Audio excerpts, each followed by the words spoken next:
네, 안녕하세요 여러분, hen교쌤입니다. 자, 여러분, 이번 시간에는요 지난 시간에 이어서 일본 전근대사 근세사를 공부할 시간입니다. 자, 우리가 지난 시간에 헤이안 시대 이후, 고대 이후 일본 중세 무사 정권인 막부가 만들어지는 걸 봤죠, 그죠? 그래서 막부와 쇼군에 대한 개념을 이해했고 가마쿠라 막부, 무로마치 막부, 전국 시대에 관해 공부했습니다. 자, 이번 시간에는요 이 전국시대를 통일한 도요토미 정권으로부터 시작되는 일본의 근대사 에도막부 내용을 공부해 보도록 할게요. 고대랑 같이 이제 잘 나오는 3대 포인트. 고대 나라 헤이안 시대, 그리고 근세 에도막부, 그리고 근현대 메이지 유신. 이게 되게 중요한 출제 포인트 중에 하나니까 여긴 정말 정신 바짝 차리고 들으셔야 됩니다. 자, 도요토미 히데요시가 오다 노부나가의 그 정권을 이어받아서 뭘 통일했죠? 100년간 이어져 오던 전국 시대를 통일하고 임진왜란을 일으키죠. 근데 여기서 이제 우리가 도요토미 정권에 관해서 좀 공부해 볼 게 있습니다. 왜냐면 이 도요토미가 했던 정책이 에도막부로 그대로 다 이어지는 거라 여러분이 좀 알아두셔야 돼요. 일부러 여긴 제가 칸을 안 만들었어. 필기 좀 해보시라고. 수업을 들은 사람만 필기할 수 있겠죠? 자, 도요토미 히데요시는 하나씩 적어볼게요. 도요토미 정권 파란색으로 적어보자. 자, 첫 번째로 전국 시대를 통일을 합니다. 칸이 모자라면 포스트잇이나 노트에다 적어요. 쓸 게 좀 많아. 태블릿으로 적는 친구들은 나 따라서 화면 확대해서 적어도 되는데 그냥 프린트에서 적으시는 분들은 일단 포스트잇이나 연습장에다가 먼저 적고 옮기는 걸 추천드립니다. 전국 시대를 통일했습니다. 그리고 도요토미 생각해요. 여러분 봐. 도요토미 히데요시가 원래 그 하시바 히데요시였다가 이제 그 성을 바꾼 거거든, 도요토미로. 이 사람 원래 뭐 출신이라고 했죠? 찢어지게 가난한 농민 출신이었는데 이 혼란한 시대에 성장한 거잖아. 근데 이게 화장실 들어갈 때 마음이랑 나올 때 마음 다르다고. 본인이 농민 출신으로 일본의 권력자가 됐지만 제2의 도요토미가 나오기를 원하지는 않겠죠. 그죠? 그쵸, 여러분들? 그래서 이제부터 병사와 농민을 구분한다. 그러니까 이제 농민들은 열심히 농사만 지어라. 그러니까 자기 신분에 맞는 일을 해라. 나처럼 혼란기를 틈타서 농민 출신이 전쟁터에 나가가지고 싸움 잘해가지고 막 권력 잡고 더 이상 이런 신분 이동 혼란기는 용납하지 않겠다. 그러니까 나까지만 허용한다 이거야. 너희들은 각자 신분에 맞는 일을 해라. 그래서 병사와 농민을 철저하게 분리합니다. 그래서 그 무사 아예 사는 곳을 분리시켜버려요. 무사와 농민들이 함께 살지 못하도록 분리시켜버려. 그래서 농민들은 농촌에서 농사만 지어라. 그럼 무사들은 어디 사냐? 애초에 무사라는 게 일본의 지배계층이잖아. 무사들은 도시에 살라 그러는데 그 무사들이 도시에 살면 얘들아, 그러니까 다시 한번 이 무사들 잡아봐요. 전국시대 통일하고요. 병사랑 농민을 분리한다. 농민들은 농촌에 살고 거기서 농사만 지어라. 그 무사들은 지배층이잖아요. 이 무사들을 어디로 불러들이냐? 일본의 그 지방을 다스리는 영주, 다이묘 있죠. 그 다이묘가 거주하는 성이 있을 거 아니야. 그치? 봐봐. 영주. 이 다이묘가 살고 있는 그 성이 있잖아. 그 성 근처로 무사들을 다 모여 살게 하는 거야. 너네 딴 데 가서 괜히 농민들이랑 어울리지 말고 이 다이묘가 살고 있는 그 성 근처로 다 모여! 라고 시키는 거야. 그래서 이 다이묘가 사는 성 주변으로 무사들의 거주지인 도시가 형성이 되는데 그 도시가 형성이 되는데 문제는 무사들은 지배층이고 싸움을 담당하는 애들이니까 얘들이 뭐 물건을 만들거나 생산활동을 하지 않는단 말이야. 그럼 이 무사랑 다이묘들이 쓰는데 필요한 물건을 공급해주는 누가 필요해요? 상인들이 필요하단 말이야. 그래서 이 무사들 근처에 상인들이 모여들어. 그 상인을 우리가 존인이라 그래. 그래서 이 무사랑 존인들이 모여 살게 되는데 이걸 우리가 다이묘 성 근처에 형성된 무사와 존인들이 머무르는 도시 해서 조카마치라 그래요. 그러니까 도시라 생각하면 돼, 도시. 이렇게 형성이 되는 거야. 이렇게 병농분리 정책을 통해서 농민과 무사와 상인들의 거주지를 확실히 분리해서 둘이 섞이지 않도록 한 겁니다. 그러니까 농민들이 전쟁터의 그 무사로서 지배층이 되는 거를 막아버린 거예요. 그리고 전국을 통일했잖아요. 토지 조사를 실시합니다. 왜? 누가 어디에 땅을 얼마나 갖고 있고 그 땅의 생산량이 얼마가 되는지를 알아야 세금을 정확히 거둘 수 있잖아. 그 토지 조사를 검지라 그래요. 검지. 그리고 도요토미는 전국을 이 토지 조사를 한 다음에 생산량을 계산해서 석고제라는 걸 실시해요. 석고제. 석고제라는 게 뭐냐면 이 석을 이용해서 예를 들어서 이제 수고 설명할게요. 이 석이라고 하는 단위를 이용해 그 토지의 생산성을 나타냅니다. 그러니까 예를 들어서 수원은 100만 석, 성남은 뭐 150만 석, 안산은 50만 석 이런 식으로 그 각각의 지역의 생산량이 얼마가 되는가를 석 단위로 딱 표현을 한 거야. 그러니까 이제 그것만 들어도 그 지역의 경제력이 어느 정도인지 알 수 있게 되는 거죠. 이거 우리가 석고제라 그래. 석 단위를 이용해 그 지방의 생산량을 딱 동일하게 점수로 측정하듯이 딱 통일을 한 거야. 그리고 아까 도요토미가 이 병농분리 그 농민과 무사들이 섞이는 걸 경계한다고 했죠. 그러니까 피지배층이 지배층으로 상승하는 그런 루트를 막아버린 거야. 그러면서 동시에 무기몰수령. 그 전국시대 나라가 혼란하니까 농민들도 다 무기를 가지고 무장을 했단 말이에요. 이제 더 이상 그런 분열기는 없으니까 농민들은 가지고 있는 무기를 다 국가에 바쳐라. 도수령이라고도 해요. 물기를 다 몰수한 거야. 왜? 농민 저항을 분쇄하기 위해서. 그래서 도요토미는 자 크게 네 가지 전국 시대를 통일했고요. 병농분리를 통해 농민들이 사는 농촌 그리고 무사랑 존인들이 살고 있는 다이묘 성 근처 형성된 조카마치 이렇게 농민이 사는 농촌 무사랑 존인이 머무르는 도시 조카마치 거주지를 분리했습니다. 그리고 토지조사를 통해서 석고제를 실시해서 이 석 단위를 통해 토지의 생산성을 드러냈고요. 무기몰수령을 시행했어요. 이 네 가지 정책, 도요토미의 이 네 가지 정책은 모두 어디로? 에도 막부로 계승되게 됩니다. 그래서 중요한 거야. 알겠지 얘들아?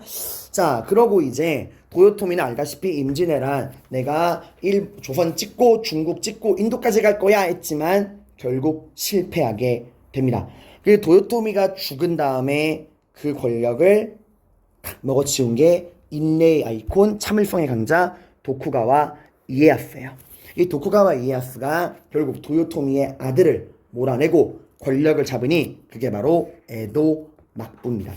이 에도 막부는 굉장히 중요해요. 이게 이제 에도 막부가 우리나라 조선이랑 완전히 이제 겹치는 시기인데 우리가 정치, 에도 막부의 정치, 대외 경제, 사회, 경제, 문화 이 모든 거를 다 살펴봐야 됩니다.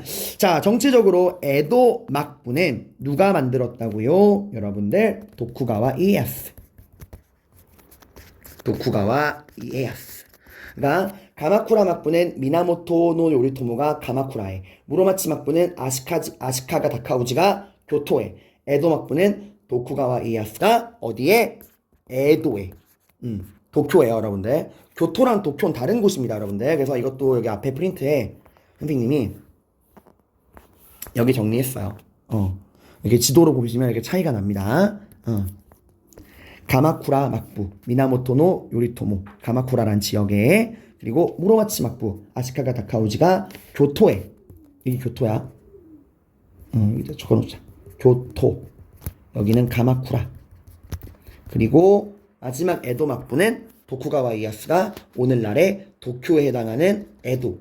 에도가 도쿄야. 나중에 메이지슈으로 바뀌는 거예요. 에도 도쿄에 막부를 설립했다라는 겁니다. 자, 그러고요. 이 막부라는 것 자체가 중앙의 쇼군을 중심으로 그 쇼군에게 충성맹세를 하고 쇼군으로부터 영지를 분봉받은 무사들이 뭐가 되는 거죠? 다이묘가 되어서 이 주종관계, 봉건관계를 형성하는 거잖아요. 이걸 좀 더 세련되게 다듬어서 이 에도 막부 도쿠가와 이에야스는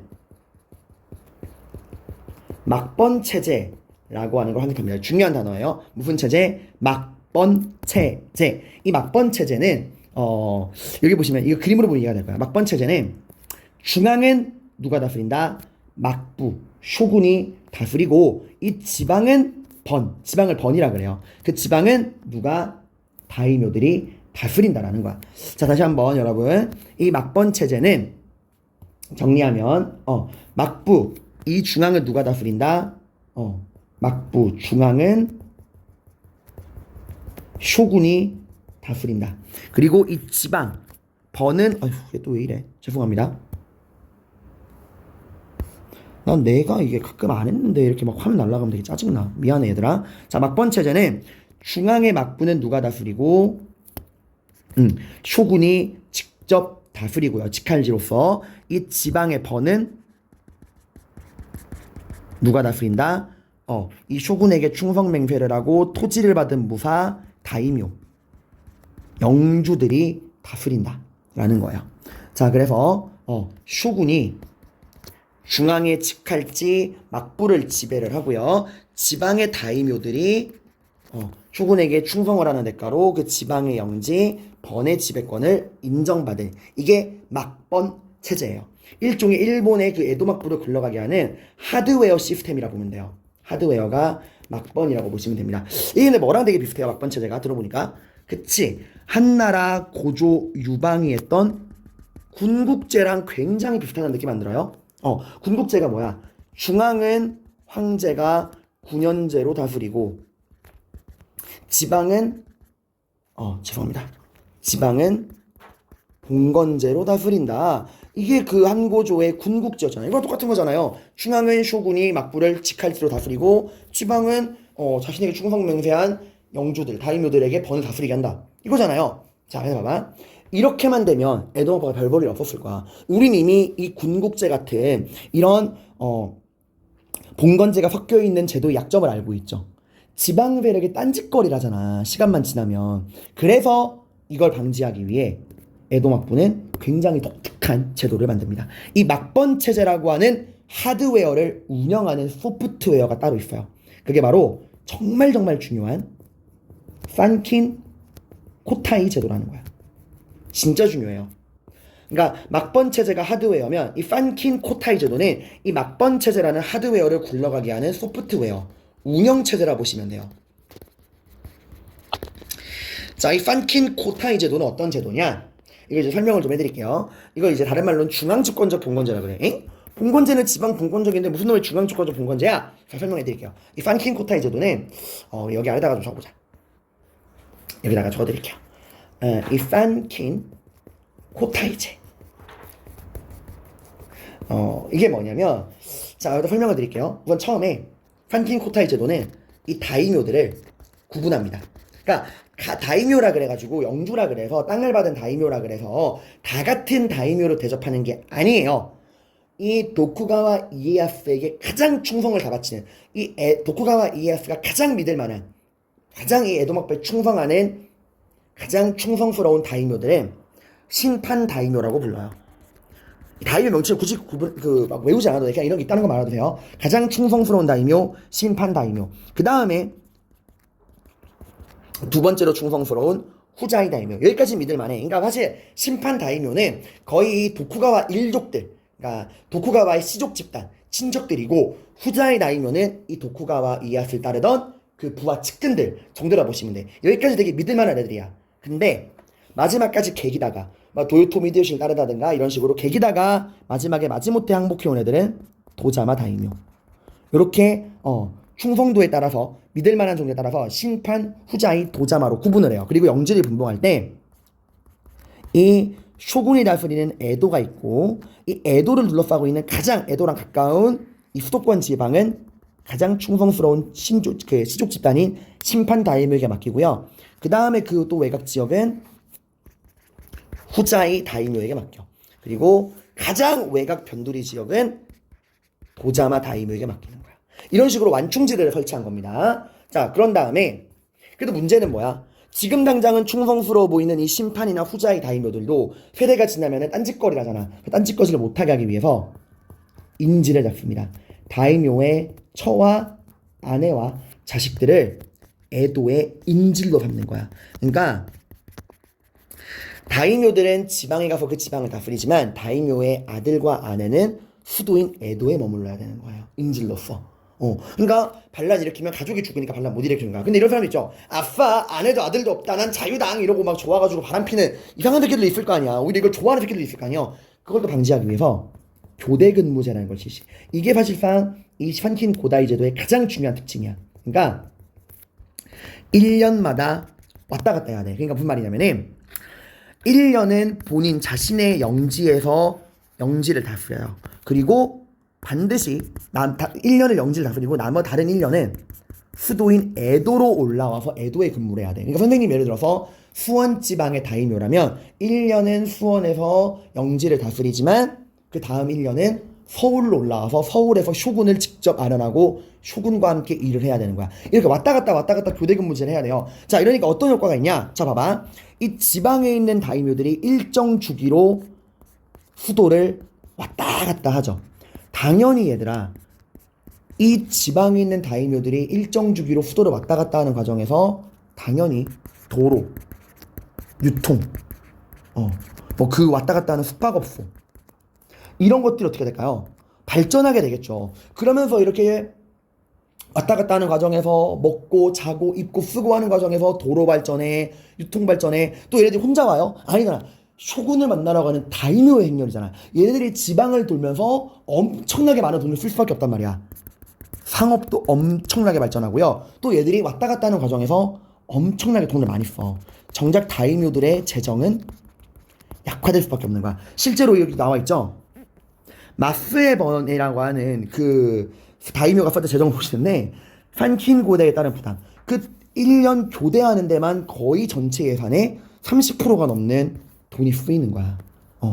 그래서 판킨 코타이 제도를 통해서 여러분들 중앙과 지방의 교류가 활성화되고 교통로 정비와 상업의 발전이 촉진되면서 동시에 다이묘들이 통제되는 수단인 거야. 힘이 약해지는 거예요. 왔다 갔다 하면서. 그리고 이렇게 왔다 갔다 하니까 딴짓을 또 못하게 되는 거야. 그래서 이 판킨 코타이 제도를 통해서 에도 막부는 봉건제는 봉건제지만 중앙집권적인 봉건제를 시행할 수 있게 된 거예요.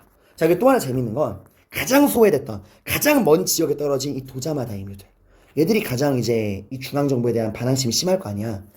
나중에 에도 막부가 무너질 때 되면은 결국 에도 막부를 무너뜨리고 왕정을 복구하고 메이지 유신의 흐름을 일으킨 게 이 도자마 다이묘들 중에서도 대표적인 사스마랑 조슈번, 얘네들이 나중에 메이지 유신을 일으키는 주역이 돼요. 자, 아무튼 이 판킨 코타이 제도 여러분들이 확실하게 알아두세요. 지금 내가 이거야. 여기 내용 나오죠, 여러분들? 그래서 이런 내용들 다 여러분들이 살펴보시면 됩니다. 자, 이게 정치고요. 그 다음에 사회적으로는 죄송합니다. 사회적으로는 엄격한 신분제도, 도요토미 히데요시가 시행했던 병농 분리 정책은 그대로 계승이 됩니다. 철저하게 무사, 상인계층, 농민계층을 구분을 하고 직업과 신분의 이동을 철저하게 금지했어요. 그래서 알다시피 얘도 왜 이래 하나지만 이런 거 안 건드렸는데 왜? 자, 다시 이렇게 병농 분리를 통해서 무사, 상인, 농민계층들을 분리하고 그들의 거주지를 분리했죠. 농민들은 농촌에서 열심히 농사를 지어라. 그리고 지배계층인 무사들은 어디에 머물러라? 영주인 다이묘의 성 근처에 머물러라. 딴짓거리 못해도 잠시 하는 거야. 그리고 이 무사, 죄송합니다.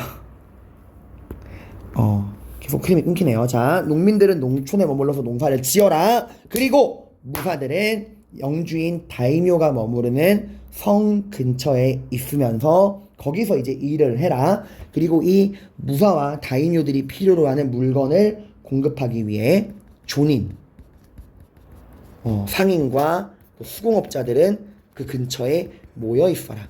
그래서 이렇게 거주지를 분리하죠. 농민들이 머무르는 곳은 농촌, 그리고 이 무사, 존인, 수공업자들이 머무르는 곳은 도시인 영주 다이묘의 성 근처 형성된 도시 조카마치라고 부릅니다. 그래서 무사랑 상공업자들이 거주하는 어디가 성장했다? 도시 조카마치가 성장하게 되는 거예요. 오케이? 자, 그리고 경제 볼게요. 경제는 역시 농업 발전하고요.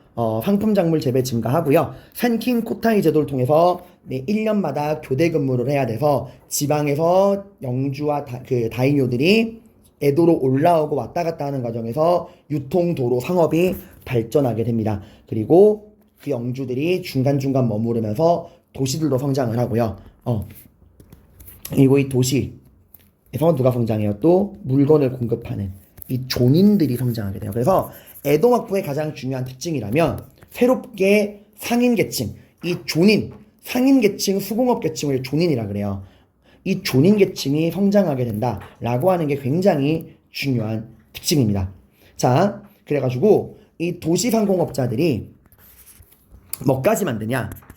동업조합까지 만들어요. 이 동업조합, 일본의 이 존인들이 만든 동업조합을 가부나카마라고 이야기를 합니다. 자, 우리 굉장히 비슷한 얘기를 들어본 적 있죠? 비교해볼까요? 명나라, 청나라 때 경제가 발전하면서 전국을 무대로 하는 대상인이 등장합니다. 산서상인, 신안상인 같은 그 전국적인 상인들이 등장을 해요. 그리고 얘들이 전국을 무대로 활동하면서 동업조합인 공소, 그리고 동향조합인 회관을 만들잖아요. 그거랑 비슷한 거야. 지금 에도막부 시대에 여러분 왜 상인이 성장했죠? 자, 얘들아 왜 생각을 해봐. 왜 성장했죠? 그쵸. 이 막번 체제라는 하드웨어를 굴리기 위한 중앙집권적인 봉건제, 다이묘를 통제하기 위한 판킨 코타이 제도, 이 판킨 코타이 제도의 교대 근무제로 인해서 1년마다 이 지방의 다이묘, 영주들이 수도를 왔다 갔다 하는 과정에서 도로, 유통, 상업들이 성장을 하게 되고 당연히 그런 물건을 공급하게 되는 이 상인과 수공업자, 존인 계층이 성장을 하게 됩니다. 죄송합니다. 여기다가 왜 구분했지? 상인과 수공업자를 통칭하는 말이 존인이야. 근데 주로 상인을 말해요. 주로 돈 버는 건 얘네니까. 이 존인 계층들이 성장을 하게 되는 거야. 이것 때문에. 그리고 또 이유는 뭐죠? 그쵸. 거주지를 분리하면서 아예 농민들은 농촌에서, 그리고 지배계층인 무사는 영주인 다이묘가 살고 있는 성 근처에 모여 살게 했고, 이 무사들과 다이묘의 생필품을 공급하기 위한 상인과 수공업자인 존인들도 함께 모여 살게 했잖아. 그러면서 뭐가 성장하는 거야? 조카마치, 도시가 성장하게 되는 거예요. 그러면서 이런 산킨고다이 제도의 교대 근무제와 이런 조카마치 성장을 통해서 결국 이 모든 물건을 공급하는 상인 수공업자 존인이 성장하는 거야. 이게 에도막부의 가장 중요한 특징입니다. 이 얘기 안 했다 얘들아. 그리고 이 산킨고다이 제도에서 무가제법도라는 게 나와요. 이 무가제법도라는 게 그 다이묘들을 견제하기 위한 법률이거든.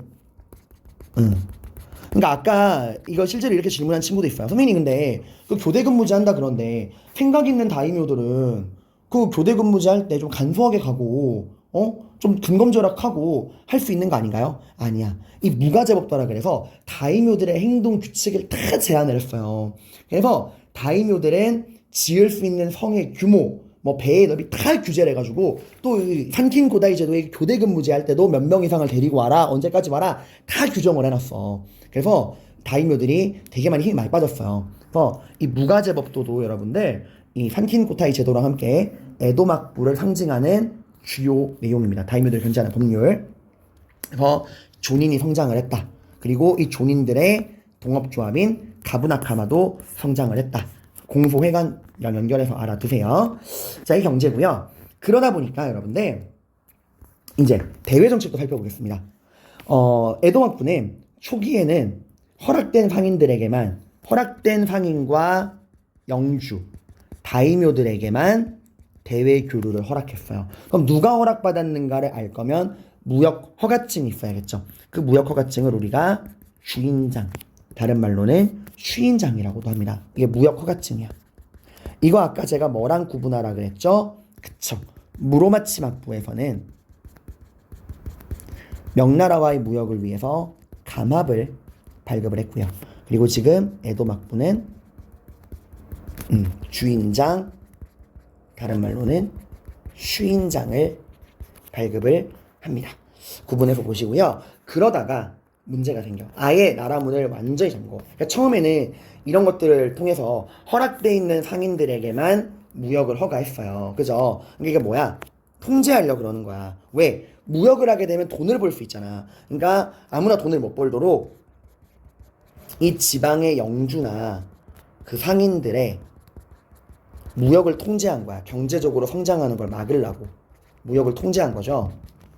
이때 근데 이때 여러분 이것도 하나 적어줘야 돼. 그래도 허락받은 상인들이 장사를 대대교를 하고 있잖아요. 그래서 이 주인장과 쉬인장이 발급될 때 일본의 상인들이 그 동남아시아 지역으로 나 글씨가 왜 이래?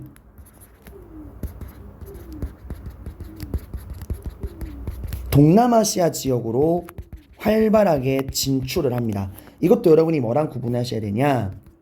연결해 보셔야 되냐? 명나라 때 성조영락제 때 환관정해를 누가 정해는 다 정해 우리 반 친구인데 환관정화를 통해 해외 원정을 갔죠. 목적은 두 가지였어요. 조공질서의 확대. 네, 이것도 성공을 했고 또 어떤 결과 가지고 왔죠? 네, 동남아시아 지방에 이 정화의 원정을 통해서 조공질서도 확대되었지만 이 동남아시아 지방에 화교들이 적극적으로 진출하게 되는 계기도 되었죠. 그죠? 그리고 지금 이 에도막 부식이 이 주인장, 쉬인장 발급을 통해서 제한된 범위 내에서 허락받은 상인들만 해외 진출하는데 이 주인장, 쉬인장 발급으로 이때 일본 상인들이 동남아시아에 적극적으로 에도막 시기에 진출했다. 여러분들이 연결해 주시면 좋습니다. 자, 그리고 17세기 전반에 들어서요. 그럼 이렇게 허락하던 그런 것들을 다 막아버려. 쇄국 정책으로 선회하게 됩니다. 왜? 기독교가 문제가 됐어요. 일본은 고유의 종교인 신토가 있잖아요. 천황의 신이다. 근데 기독교에서는 예수님이 신이다, 하나님이 신이다라고 말하고 또 결정적으로 기독교가 평등을 이야기하잖아요. 하나님 아래 우리 모두 다 한형제고 평등이다. 근데 알다시피 에도막부는 어때요? 철저한 신분제 사회야. 여기 철저하게 병농 분리를 통해서 무사와 상공업자들과 농민들의 거주지를 불리하고 직업과 신분 간의 이동을 금지하는 철저한 신분제 사회인데 지금 평등을 주장하는 기독교가 들어온 거잖아. 기독교가 언제 들어왔죠, 여러분들? 그렇죠. 기독교가 들어온 거는 에도막 부식이 에스파니아 예수의 선교사였던 사비에르에 의해서 크리스트교가 죄송합니다. 에도막 부시대가 아니죠. 나 왜 이러니 오늘. 전국시대 에스파니아 선교사인 사비에르를 통해서 크리스트교가 포교가 되었어요. 그죠? 그러다가 이제 안 되겠다. 사회 혼란을 가져오니까 에도막부가 결국 나라 문을 완전히 걸어 잠그고 그리스도교 포교를 금지한 거야. 그러면서 사무역을 완전히 통제하게 됩니다. 그래서 이제 나라문을 잠근 거야. 이때 기독교도를 잡아내기 위한 방법으로 어떤 걸 썼냐면 되게 끔찍한 방법을 썼어요. 잔혹한 방법을. 예수님의 십자가나 성모 마리아 같은 그 기독교의 그런 것들을 그리고 있는 성스러운 성화 같은 거를 바닥에 놓고서 밟고 지나가라. 밟고 지나가면 기독교인이 아니니까 살려주고 그걸 밟는 걸 머뭇거리면 다 죽였다 그래요. 자, 아무튼 이랬는데 그럼 일본은 완전히 이제 나라문 잠궜냐? 아닙니다. 쇄국은 쇄국인데 완전한 쇄국은 아니에요. 이 쇄국 정책 이후에 기독교를 전도하기 위해 온 선교사들은 다 추방을 시켰어요. 근데 유일하게 딱 한 나라 어디? 네덜란드 상인들은 추방하지 않습니다. 왜냐면 이 네덜란드 상인들은 애초에 얘들은 종교에 관심이 별로 없어. 얘들은 돈을 벌기 위한 순수 무역을 위해 온 애들이에요. 그래서 네덜란드 상인들이 그 에도막부에 이야기한 거야. 우리는 종교에 관심 없습니다. 우리는 순수하게 돈을 벌기 위한 무역에 관심이 있습니다. 라고 약속을 하고서 종교에 관여하지 않겠다. 오직 무역만 하겠다. 라고 맹세를 해서 에도막부가 서양 상인들 중에서도 네덜란드 상인들에게만 나라문을 열어. 왜냐면 이게 일본과 우리의 차이점이야. 일본은 그래도 세상 굴러가는 국제정세의 변화를 들어야 한다. 그래서 통로 하나 남겨놓은 거야. 그래서 이 네덜란드 상인들로부터 계속해서 변화해가는 이런 국제정세를 듣고 있었던 거야. 그래서 네덜란드 상인들에게 허락해준 곳이 어디냐? 오늘 짬뽕으로 유명한 나가사키. 이 지역에 나가사키가 지역 중요합니다. 데지마라고 하는 걸 만들어. 이게 뭐냐면 인공섬이야. 이 나가사키 앞바다에 데지마라고 하는 인공섬을 만들어서 여기서 이제 네덜란드 상인들에게 무역을 허용한 거예요. 그래서 에도막부라 그러면 네덜란드 상인들에게만 제한적으로 무역을 했다. 어디에서? 나가사키 데지마. 여기 나오죠. 인공섬 데지마. 네덜란드 상인들의 활동 무대가 되었다라는 거야. 그리고 중국이랑 조선이랑은 계속해서 교역을 해요. 그래서 이제 에도막부랑 우리랑 통신사, 그 임진왜란 이후에 에도막부가 우리 조선 정부한테 우리는 전쟁 일으킨 도요토미랑은 다릅니다. 우리랑 교류합시다. 그래서 조선에서 선진 문물을 보내주기 위해 통신사를 파견을 했죠. 일본 입장에서도 이득이야. 통신사가 올 때마다 뻗드럭지게 환영합니다. 외국에서 우리 에도막부를 위해 보낸 사절단이다. 이래서 통신사가 오는 게 쇼군의 권위를 올려주는 거예요. 그러니까 서로 윈윈이었어요. 자, 이렇게 나오고요. 그 다음에 이제 마지막으로 문화를 볼게요. 자, 여러분, 에도막부 하면은 우리가 기억해야 되는 거, 판킨 코타이 제도, 교대 근무제, 그리고 거주지 분리 등을 통해서 도로 유통 것들이 성장하면서 누가 성장했다? 물건을 공급하는 상인 계층이 성장했다. 그 상인 수공업 계층을 뭐라 그러죠? 존인이라 그러죠. 에도막부에서는 이 무사가 아니라 이 존인, 큰 돈을 벌어들이는 상인 계층들인 존인이 역사의 주인공이 됩니다. 그래서 모든 문화도 이 돈줄을 쥐고 있는 존인을 중심으로 발전해서 에도막부의 문화는 존인 문화, 굉장히 중요해요. 존인 문화. 그리고 이 상인들, 존인들이 즐기던 게 뭐였냐? 이 존인 문화의 대표적인 예시가 가부키. 이게 일종의 연극이야. 가면극. 이 상인계층 존인들이 즐긴 문화, 존인 문화. 이 존인 문화의 대표적인 두 가지 중에 하나가 바로 가부키예요. 연극. 그리고 얘들이 즐겨봤던 그림, 풍속화가 우키오예라는 거야. 우키오예. 일종의 풍속화입니다. 그래서 에도막부 하면 존인 문화, 가부키, 연극, 그리고 풍속화인 우키오예. 이렇게 여러분이 확실하게 키워드 잡아두셔야 돼요. 무조건 나와. 이거는 진짜 엄청 잘 나옵니다. 자, 그리고 놀라운 거는 아까 네덜란드를 통해서 그 서양과의 교류를 열어놨다고 했죠. 그래서 네덜란드를 통해서 일본의 이 존인 문화, 일본 상인들이 즐겨봤던 풍속화인 우키오예가 네덜란드 상인들을 통해서 유럽으로 전파돼요. 놀랍게도 유럽에 있는 유명한 고흐나 모네 같은 인상파 화가들이 이 우키오예의 영향을 받았어요. 얘들아 이거 오해하면 안 돼. 유럽의 화풍이 일본에 영향을 준 게 아니야. 일본의 존인 문화에서 유행했던 풍속화인 우키오예가 유럽으로 건너가서 이들에게 영향을 준 거예요. 자, 그리고 여러분 또 아까 내가 계속 강조하고 있는 게 있죠. 네덜란드 애들에게는 이 인공섬 대지마를 열어주었다. 그래서 이 네덜란드를 통해서 서양의 문화를 받아들였잖아. 그러면서 발전된 네덜란드와의 교류를 통해 들어온 이 서양의 문화. 이게 이제 발전하게 되면서 나오는 게 란카쿠, 난학이라 그래요. 네덜란드를 통해서 들어온 이런 서양의 문화. 이걸 난학이라고 합니다.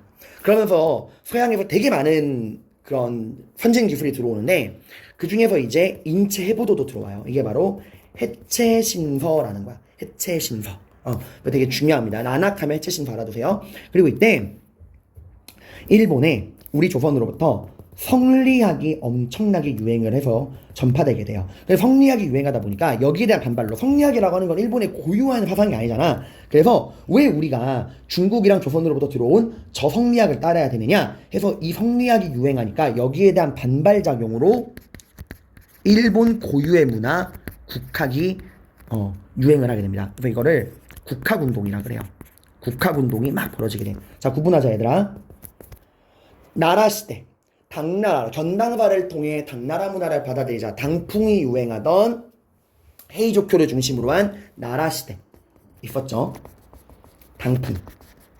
그러다가 헤이안쿄로 근거지를 옮기고 새롭게 형성된 헤이안 시대에서는 이제 9세기 말부터 견당사 파견을 중지하고 우리 일본의 고유의 문화 국풍이 유행을 하게 되죠. 그리고 지금 에도막부 시기에는 성리학에 대한 반발작용으로 국학, 자기 나라의 학문을 연구하는 국학이 유행하게 돼. 그러니까 단어가 달라요, 여러분들. 비슷하지만 조금씩 이게 다르니까 알아두시기를 바랍니다. 그래서 여기 이런 것들 나오고요. 다 제가 용어랑 뜻풀이 해놨고 판킨 코타이제도 에도시대 존인들의 문화 가부키 우키오예 그리고 이런 우키오의 영향을 받은 서양의 화풍 봐봐 비슷하잖아. 이런 서양 일본의 우키오의 영향을 받아서 이렇게 영향을 받아가지고 나오는 거예요. 그리고 인공섬 대지마 이런 것들 잘 나오니까 여러분들이 제가 정리해드린 내용 다 중요하니까 핵심적인 키워드 중심으로 알아두시기를 바랍니다. 자, 이번 시간 여기까지 하고요. 다음 시간에는 이제 일본의 근현대사, 메이지 유신을 중심으로 한 일본의 근현대사를 보고 일본사를 마무리해 보도록 하겠습니다. 고생 많으셨습니다.